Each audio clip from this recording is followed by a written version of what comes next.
ये आकाशवाणी पटना है। अब आप खालिद रशीद से प्रादेशिक समाचार सुनिए। पहले मुख्य समाचार। मुख्यमंत्री नीतीश कुमार की नेतृत्व वाली महागठबंधन सरकार ने विपक्षी दल भाजपा के बहिष्कार के बीच विश्वास प्रस्ताव जीता। पक्ष में 160 और विरोध में 0 वोट पड़े। विधानसभा अध्यक्ष विजय कुमार सिन्हा का इस्तीफा। नए अध्यक्ष का चुनाव 26 अगस्त को होगा। सीबीआई ने जमीन के बदले नौकरी घोटाला मामले में राजद सांसद फैयाज अहमद, अशफाक करीम समेत कई नेताओं के ठिकानों पर छापेमारी की। और मानसून की सक्रियता से प्रदेश के दक्षिण पश्चिम हिस्से में भारी बारिश। कैमूर में रिकॉर्ड 109 मिलीमीटर वर्षा दर्ज की गई। अब समाचार विस्तार से। नीतीश कुमार के नेतृत्व वाली महागठबंधन सरकार ने विश्वास मत हासिल कर लिया है। सरकार के पक्ष में 160 वोट पड़े। विधानसभा में सदस्यों की गिनती से मत विभाजन का फैसला किया गया। विपक्षी दल भाजपा ने मतदान में भाग नहीं लिया। भाजपा सदस्यों की कार्यवाही के बहिष्कार के बीच सभा अध्यक्ष महेश्वर हजारी ने परिणाम की घोषणा की। प्रस्ताव के पक्ष में 160 है और प्रस्ताव के विपक्ष में 0 है। अतएव यह प्रस्ताव स्वीकृत हुआ। वर्तमान राज्य मंत्रिपरिषद में विश्वास प्रस्ताव पारित हुआ। इससे पहले विधानसभा के विशेष सत्र में आज मुख्यमंत्री नीतीश कुमार ने विश्वास मत का प्रस्ताव पेश किया। इसके बाद विश्वास मत पर चर्चा शुरू हुई। बहस के बाद मुख्यमंत्री नीतीश कुमार ने सदन में उन बातों को रखा जिस कारण वे एनडीए गठबंधन से अलग हुए थे। मुख्यमंत्री ने भाजपा पर आरोप लगाया कि पार्टी ने जदयू को तोड़ने का प्रयास किया। श्री कुमार ने आरोप लगाया कि बिहार के हित में उनकी मांगे नहीं मानी जा रही थीं। तो ये सब काम जो हो रहा था, इसी के चलते तो हमको छोड़ना पड़ा। हम जो 17 में छोड़ करके गए और इन लोगों ने जो कोई काम नहीं किया और हम लोगों को नाश करने लगे। हमारे पार्टी के तमाम लोग भीतर से बोलने लगे और अंत में हम लोगों ने तय किया, आप सब लोगों से बात होती थी और ये जब तय हो गया कि हम लोग जो पहले जहां थे वहां पर चले जाएं, अब एक साथ हम आ गए और अब हम लोगों का संकल्प है कि हम लोग मिल करके पूरा काम करेंगे। बिहार बहुत आगे बढ़ेगा और हम लोग सब लोगों से अपील कर रहे हैं।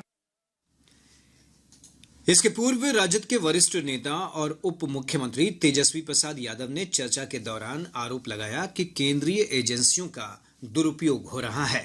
जहां जहां विरोधी दलों की सरकारें हैं वहां विपक्ष के खिलाफ कार्रवाई हो रही है। और पीछे ईडी, सीबीआई, इनकम टैक्स को लगा दिया जाएगा। अब आप बताइए कि पूरी तरीके से बेबुनियाद आरोप हम लोगों पे लगाया गया। कैरेक्टर जो हम लोगों का खराब किया गया। 2017 में भी हम पे मुकदमा हुआ। वो तब की बात है जब मेरा मूंछ नहीं था। उस मुकदमे में क्या हुआ भाई? क्या हुआ? क्या निकला? कुछ तो बताइए। और एक नया चीज आप फिर लेकर के आ गए हैं। विश्वास प्रस्ताव का विरोध करते हुए भाजपा के वरिष्ठ नेता और पूर्व उप मुख्यमंत्री तारकिशोर प्रसाद ने आरोप लगाया कि मुख्यमंत्री नीतीश कुमार ने राजद से हाथ मिलाकर जनादेश का अपमान किया है। उन्होंने कहा कि मुख्यमंत्री अवसरवादी राजनीति कर रहे हैं और हर बार मुख्यमंत्री जी इस्तीफा देते हैं, उप मुख्यमंत्री बदल जाते हैं। आज भी ये मुख्यमंत्री है, उप मुख्यमंत्री इधर बैठा हुआ है, नया उप मुख्यमंत्री फिर आ गए हैं। महोदय, ये प्रक्रिया इनकी चलती रहती है। यह पहला प्रयोग है राजनीति में कि मुख्यमंत्री अपने जगह पर रहते हैं, उप मुख्यमंत्री बदलते रहते हैं। जैसे मैं आज इधर हूं और तेजस्वी यादव जी उधर हैं। कि नीतीश कुमार जी जो माननीय मुख्यमंत्री हैं ऐसे बल्लेबाज हैं जो व्यक्तिगत स्वार्थ और हित के कारण दूसरे बल्लेबाज को रन आउट कराते रहते हैं, लेकिन अपने क्रीज पर जमे रहते हैं। महोदय, 2 घंटे से अधिक समय तक चली चर्चा में भाजपा के संजीव चौरसिया, संसदीय कार्य मंत्री विजय कुमार चौधरी, हिंदुस्तानी अवाम मोर्चा के जीतन राम मांझी, सीपीआई माले के महबूब आलम, एआईएमआईएम के अख्तरुल ईमान सहित कई सदस्यों ने भाग लिया। बिहार विधानसभा के नए अध्यक्ष का चुनाव 26 अगस्त को होगा। कल इसके लिए उम्मीदवार नामांकन पत्र दाखिल करेंगे। सरकार के पक्ष में संख्या बल को देखते हुए राष्ट्रीय जनता दल के वरिष्ठ सदस्य अवध बिहारी चौधरी का अध्यक्ष चुना जाना तय लग रहा है। श्री चौधरी 2020 में भी विपक्ष की ओर से अध्यक्ष पद के प्रत्याशी थे, लेकिन वे भाजपा के प्रत्याशी विजय कुमार सिन्हा से चुनाव हार गए थे। इधर विशेष सत्र की शुरुआत आज अध्यक्ष विजय कुमार सिन्हा के संबोधन से हुई। श्री सिन्हा ने सरकार के बदलाव के बावजूद इस्तीफा नहीं देने के कारणों को सदस्यों के समक्ष रखा। अध्यक्ष ने कहा कि 9 अगस्त को सत्ता पक्ष के सदस्यों द्वारा उनके खिलाफ अविश्वास प्रस्ताव का नोटिस संसदीय शिष्टाचार के अनुकूल नहीं था। अपने संबोधन के दौरान ही उन्होंने अपने इस्तीफे की घोषणा की और अध्यासी सदस्य नरेंद्र नारायण यादव को सदन की कार्यवाही के संचालन का जिम्मा सौंप दिया। इसके बाद उन्होंने सदन की कार्यवाही दिन के 2 बजे तक के लिए स्थगित कर दी। बाद में जब सदन की कार्यवाही शुरू हुई तो श्री यादव ने शेष कार्यवाही के लिए विधानसभा उपाध्यक्ष महेश्वर हजारी को आमंत्रित किया। इसके बाद उपाध्यक्ष ने आज सदन की कार्यवाही पूरी कराई। इस दौरान सत्ता पक्ष और विपक्षी सदस्यों के बीच नोकझोंक चलती रही। जनता दल यूनाइटेड के वरिष्ठ नेता और पूर्व मंत्री देवेश चंद्र ठाकुर ने आज विधान परिषद के सभापति पद के लिए अपना नामांकन दाखिल किया। नामांकन की समय सीमा आज दोपहर 12 बजे तक कोई और नामांकन पत्र दाखिल नहीं किए जाने के कारण श्री ठाकुर का निर्विरोध चुना जाना तय है। इसकी औपचारिक घोषणा कल विधान परिषद में की जाएगी। नामांकन के अवसर पर मुख्यमंत्री नीतीश कुमार, उप मुख्यमंत्री तेजस्वी यादव समेत महागठबंधन के सभी वरिष्ठ नेता मौजूद थे। इधर एक महत्वपूर्ण राजनीतिक घटनाक्रम में भाजपा ने विधानसभा के पूर्व अध्यक्ष विजय कुमार सिन्हा को विधानसभा में नेता प्रतिपक्ष बनाया है, जबकि सम्राट चौधरी विधान परिषद में नेता प्रतिपक्ष होंगे। भाजपा प्रदेश अध्यक्ष डॉक्टर संजय जायसवाल ने बताया कि भाजपा विधानमंडल दल की बैठक में यह निर्णय लिया गया। केंद्रीय अन्वेषण ब्यूरो सीबीआई ने पूर्व रेल मंत्री लालू प्रसाद के कार्यकाल में जमीन के बदले नौकरी घोटाला मामले में आज कई सांसदों, विधायकों और विधान पार्षदों के ठिकानों पर छापेमारी की।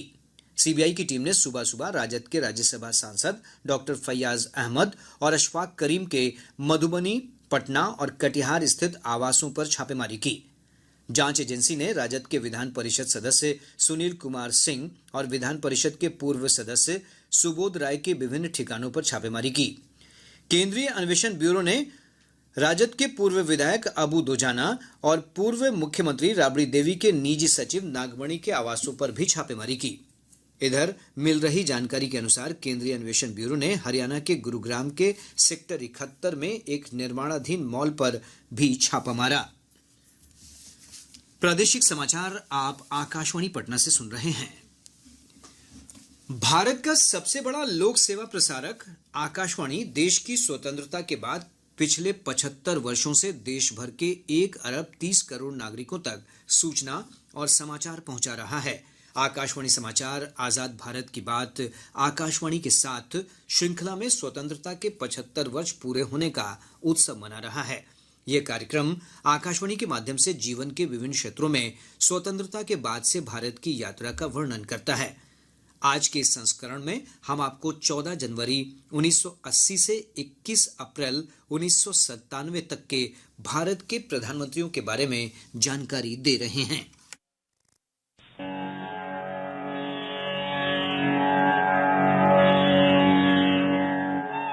श्रीमती गांधी ने 14 जनवरी 1980 को प्रधानमंत्री पद की शपथ ली। उन्होंने 31 अक्टूबर 1984 को अपनी मृत्यु पर्यंत इस पद का दायित्व निभाया। राजीव गांधी 31 अक्टूबर 1984 को प्रधानमंत्री बने और 2 दिसंबर 1989 तक इस पद पर रहे। I, Rajiv Gandhi, do solemnly affirm that I will bear true faith and allegiance to the Constitution of India as by law established, that I will uphold the sovereignty and integrity of India, that I will faithfully and conscientiously discharge my duties as Prime Minister for the Union, and that I will do right to all manner of people in accordance with the Constitution and the law, without fear or favor, affection or ill will. Vishwanath Pratap Singh ने 2 दिसंबर 1989 को प्रधानमंत्री पद की शपथ ली। उन्होंने 10 नवंबर 1990 तक ये पद ग्रहण किया। और हम जानते हैं अगर भारत को सबल करना है तो हमको उद्योग को भी सबल करना होगा। उद्योग की हम अवहेलना नहीं कर सकते हैं। बिना एक सशक्त औद्योगिक आधार के भारत सबल नहीं होगा, उसको हम मजबूती से करेंगे। और इसमें विशेष रूप से निर्यात की ओर भी हमको ध्यान देना होगा और छोटे लघु उद्योगों की ओर भी हमको ध्यान देना होगा। और जो लाल फीते शाही के अंदर हमारे उत्पादन की शक्तियां जो बंधी रही हैं, उद्योग के दृष्टि उस लाल फीते शाही को भी हमको काट करके उत्पादन की शक्तियों को अग्रसर करना। चंद्रशेखर 10 नवंबर 1990 से 21 जून 1991 तक प्रधानमंत्री पद पर रहे। SAARC came into being despite the problems, large and small, which have existed between the member countries. While these differences impose a certain discipline on our agenda, cooperation within the framework provided by SAARC should help to create a new climate by the resolution of these differences. Economic cooperation among the South Asian countries has its own logic and compulsion. PV Narasimha Rao 21 जून 1991 को प्रधानमंत्री बने और 16 मई 1996 तक इस पद पर बने रहे। भारत के 44वें स्वतंत्रता दिवस के इस शुभ अवसर पर मैं आप सबको अभिवादन करता हूं। आखिरी 10वां चुनाव अभी हाल में संपन्न हुआ। इन चुनावों में हमने आपकी प्रसन्नता देखी, आपकी नाराजगी देखी, लेकिन समय समय पर जो भी आपने हमें प्रदान किया उसे हमने सिर आंखों पर लगाया और आप ही के आदेश पर हम चलते रहे। हम आपके हैं, आप में से आते हैं, आपके रहेंगे, यही हमारा पता है, यही हमारी पहचान है। इसके अलावा हमें किसी पहचान की कोई आवश्यकता नहीं है। HD देवेगौड़ा ने 1 जून 1996 को प्रधानमंत्री पद संभाला और 21 अप्रैल 1997 तक वो पद पर रहे। I, HD Devegowda, do swear in the name of God that I will bear true faith and allegiance to the Constitution of India as by law established, that I will uphold the sovereignty and integrity of India, that I will faithfully and conscientiously discharge my duty as Prime Minister for the Union, that I will do right to all manner of people except as may be required for the due discharge of my duties as Prime Minister. Indra Kumar Gujral ने 21 अप्रैल 1997 को प्रधानमंत्री पद की बागडोर संभाली और वो 19 मार्च 1998 तक अपनी सेवाएं प्रदान करते रहे। That I will uphold the sovereignty and integrity of India, that I will faithfully and conscientiously discharge my duties as Prime Minister for the Union, and that I will do the right to all manner of people in accordance with the Constitution and the law without consideration.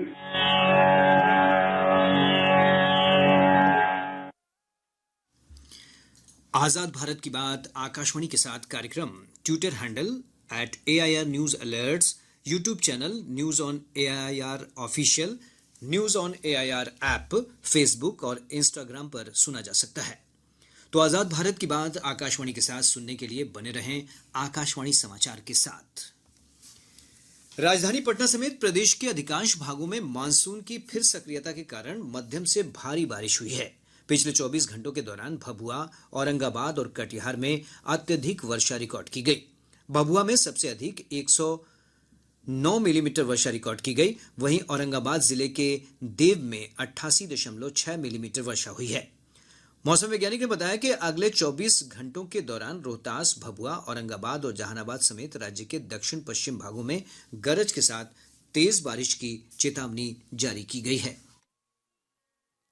अगले 24 घंटों में प्रदेश के उत्तर पश्चिम, दक्षिण मध्य भागों के 1-2 स्थानों पर और दक्षिण पश्चिम भागों के कुछ स्थानों पर हल्की से मध्यम स्तर की वर्षा होने का पूर्वानुमान है, जबकि उत्तर मध्य, उत्तर पूर्व, दक्षिण पूर्व भागों के मौसम मुख्यतः शुष्क बने रहने की संभावना है। और अब अंत में मुख्य समाचार एक बार फिर। मुख्यमंत्री नीतीश कुमार की नेतृत्व वाली महागठबंधन सरकार ने विपक्षी दल भाजपा के बहिष्कार के बीच विश्वास प्रस्ताव जीता। पक्ष में 160 और विरोध में 0 वोट पड़े। विधानसभा अध्यक्ष विजय कुमार सिन्हा का इस्तीफा, नए अध्यक्ष का चुनाव 26 अगस्त को होगा। सीबीआई ने जमीन के बदले नौकरी घोटाला मामले में राजद सांसद फैयाज अहमद, अशफाक करीम समेत कई नेताओं के ठिकानों पर छापेमारी की। और मानसून की सक्रियता से प्रदेश के दक्षिण पश्चिम हिस्से में भारी बारिश, कैमूर में रिकॉर्ड 109 मिलीमीटर वर्षा दर्ज की गई। इसके साथ ही आकाशवाणी पटना से प्रसारित प्रादेशिक समाचार का ये अंक समाप्त हुआ।